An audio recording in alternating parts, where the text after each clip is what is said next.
महाराष्ट्रामध्ये दोन पोटनिवडणुका पार पडत आहेत, राहुरी आणि बारामती. महत्वाचं आहे की शरद पवारांचं मतदान या वेळेला होणार नाही, प्रकृती अस्वस्थ यामुळं. तुमची प्रतिक्रिया? दादांशिवाय मतदान प्रक्रिया पहिल्यांदा पार पडते. बारामतीची निवडणूक ही भावनाशील आणि वैशिष्ट्यपूर्ण आहे. एकतर अजितदादांच्या पत्नी सुनेत्राताई पवार या महायुतीकडनं उमेदवार आहेत. निवडणूक बिनविरोध व्हावी यासाठी सगळ्यांनी प्रयत्न केले, पण दुर्दैवाने निवडणूक बिनविरोध झाली नाही. जरी प्रमुख पक्ष निवडणुकीत नसले, म्हणजे राष्ट्रवादी काँग्रेस, शरद पवार किंवा काँग्रेस पक्ष, आम्ही, तरी काही लोकांचे अर्ज त्या निवडणुकीत कायम असल्यामुळे ही निवडणूक होते. स्वतः आमच्या सगळ्यांच्या वतीनं महाविकास आघाडीच्या नेत्या म्हणून सुप्रियाताई पवार शेवटच्या सांगता सभेला उपस्थित होत्या. त्याने आव्हान केलेलं आहे. स्वतः शरद पवार साहेबांनी सुद्धा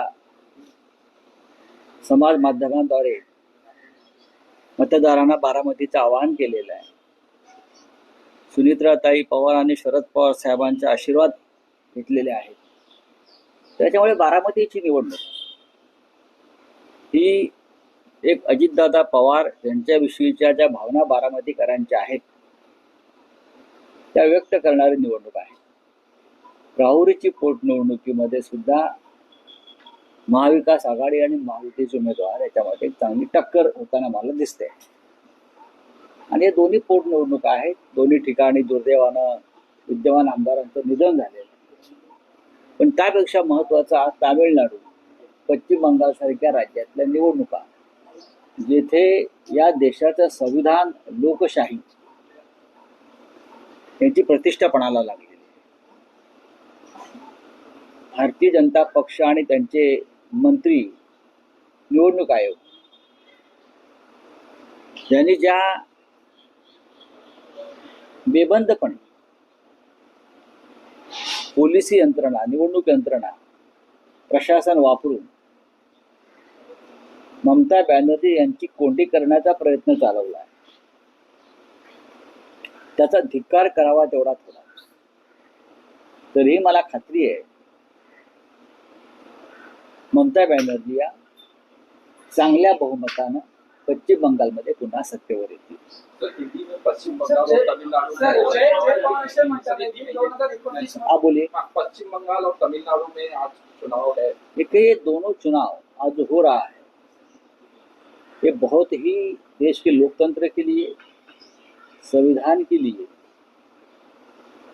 जनता के जो अधिकार है वो अधिकार की रक्षा के लिए बहुत महत्वपूर्ण है. जिस तरह से भारतीय जनता पार्टी और उनकी केंद्र की सरकार ने पश्चिम बंगाल में एक तरह की गुंडागर्दी में बोलूंगा, वो भी गवर्नमेंट सिस्टम को हाथ में लेकर, चाहे अर्ध पुलिस दल हो, चाहे पुलिस हो, चाहे पैरामिलिट्री फोर्स हो, हजारों कंपनियां को, हजारों जवानों को पश्चिम बंगाल में उतरा है. मुझे तो लगता है कि पश्चिम बंगाल में वोटर्स कम और पुलिस ज्यादा हो गए. क्या क्या नहीं किया आपने. चुनाव आयोग, लगभग पूरा चुनाव आयोग भारतीय जनता पार्टी में शामिल कर लिया है.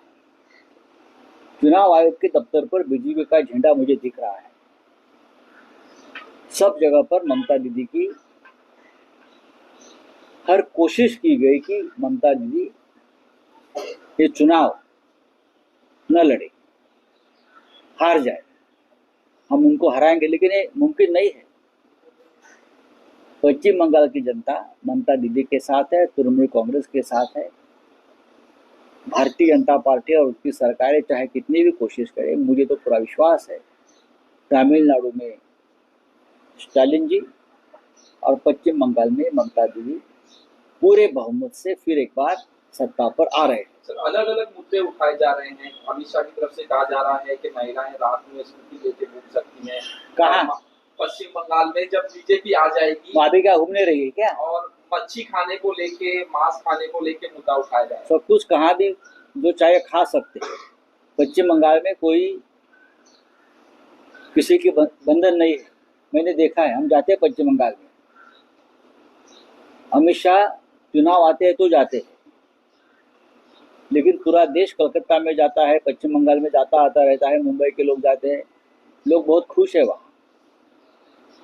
और आप चिंता मत करिए पश्चिम बंगाल की, आप अपनी चिंता करिए आसाम में क्या हो रहा है वो देखिए। शिंदेच्या शिवसेनेतील आमदार गायकवाड पुन्हा एकदा वादात सापडले।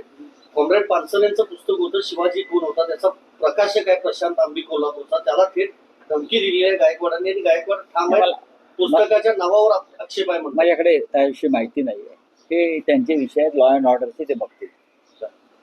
जयपूर असं म्हणत आहे की 2029 मध्ये बारामतीतून निवडणूक करण्याची लोकांची इच्छा मला माहिती नाही। राहुल सर, ज्या महिलेनं त्या मोर्चामध्ये संताप व्यक्त केला, सर्व स्तरातून कौतुकही होत आहे, पण काल गिरीश महाजनांचं म्हणणं होतं की स्वाभाविक आहे, लोकांची अडचण होते, पण जी पद्धत, जी भाषा वापरली गेली ती योग्य नव्हती, आणि ज्या पद्धतीने जी बातमी भिरकावली गेली ते योग्य नव्हतं। हा एक विषय, आणि जे आयोजक आहेत त्यांच्यावरही गुन्हा नोंदवला गेला। मोर्चाचे आयोजक काय काँग्रेस पक्ष होता की काय ते मुस्लिम लीग वाले होते? तुम्हीच होतात ना। मोर्चाचे आयोजक तुम्हीच होतात, स्वतः विरोधात गुन्हा दाखल करताय। माफी मागा महाराष्ट्राची। एक तर तुम्ही खोटं बोलताय, खोटं बोलून मोर्चा काढलाय, महिलांना गुमराह करताय, महिलांना भ्रमित करताय। महिला आरक्षणाचा कोणत्या विषय नसताना महिला आरक्षणाच्या नावाखाली आपण मोर्चा काढताय, रस्ते बंद करताय, लोकांना अडचणी निर्माण करताय। ठीक आहे, एक महिलेचा संताप जो आहे, ती एक महिला नसून या राज्यातल्या शेकडो महिलांची प्रतिनिधी म्हणून तिने संताप व्यक्त केला। या संतापामागचं कारण आणि भावना समजून घेतला पाहिजे। पोलीस म्हणतायत कारवाई करू आम्ही, मोर्चे करायला। कधी करणार? एव्हाना आमच्यावरती कारवाई केली असती। त्या मोर्चामध्ये अनेक मंत्री उपस्थित होते, आमदार उपस्थित होते, काय कारवाई करणार? मोर्चाला परवानगी तुम्ही का दिली?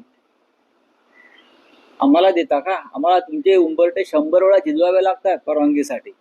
मग पोलीस आयुक्तांकडे मिटिंग होईल, मग पोलीस आयुक्तांची मिटिंग, मग गृह खात्याला विचारतील, मग गृह खातं मुख्यमंत्र्यांची परवानगी घेईल, मग मुंबईत असल्यामुळे मग नगरविकास खात्याची परवानगी लागेल का? मग असा तो कागद फिरतो, मग पुन्हा महापालिकेकडे कागद येणार। पण इथे 24 तासात मोर्चाला परवानगी मिळाली ना। राहुल सर, ड्रग्ज नेस्को प्रकरणात काल मुंबई पोलीस आयुक्तांनी पत्रकार परिषद घेतली। झालेला प्रकार गंभीर आहे, जी काही कारवाई केली आहे त्याची माहिती दिली, पण आता असे जे कार्यक्रम आहेत पूर्व परवानगीशिवाय, म्हणजे आधीच खबरदारी आणि अनेक परवानग्यांमधून अशा कार्यक्रमांना, अनेक नियमांमधून, अनेक विषय तो नाही। विषय इतकाच आहे की मुंबईसह महाराष्ट्रामध्ये इतक्या मोठ्या प्रमाणात ड्रग्ज येतंय कुठून? मुंबई हे ड्रग्जची राजधानी का होताना दिसते आहे? नाशिक का होताना दिसते आहे? पुण्यामध्ये ड्रग्ज का सापडत आहे? नागपूरला का सापडत आहे? सातारच्या दरे गावाजवळ इतक्या मोठ्या प्रमाणात ड्रग्जचा कारखाना कोणी निर्माण केला? मुख्य विषय हा आहे। कार्यक्रमात काय झालं हा नंतर, मुंबईमध्ये कोट्यावधी शेकडो कोटीचं ड्रग्ज कुठून येत आहे, त्याचे सूत्रधार कोण आहेत, ही अत्यंत गंभीर गोष्ट आहे आणि त्याच्यावरती राज्याच्या गृहमंत्र्यांनी बोलायला पाहिजे। पवार आणि तनपुरे यांना क्लीन चिट दिली गेलेली आहे, ईडीनं ती फाईल बंद केलेली आहे। 20,000 कोटींचा घोटाळा होता। कसले संकेत हे मानायचे? संकेत असे आहेत की त्या केसमध्ये सुनेत्राताई पवारांचं पण नाव होतं ना।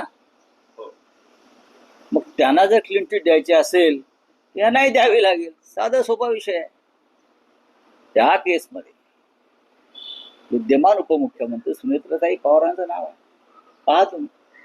मग जर त्यांना तुम्हाला सोडवायचं असेल तर मग इतरांना तुम्हाला आरोपी करता येणार नाही। चुनाव जिनको लेके शिवसेना आज आप देखेंगे आज कौन सी डेट देते हैं महाशय चीफ जस्टिस साहब। क्या वो बागेश्वर धाम से आदेश आता है सीजीआई को, वो देखना पड़ेगा। चलिए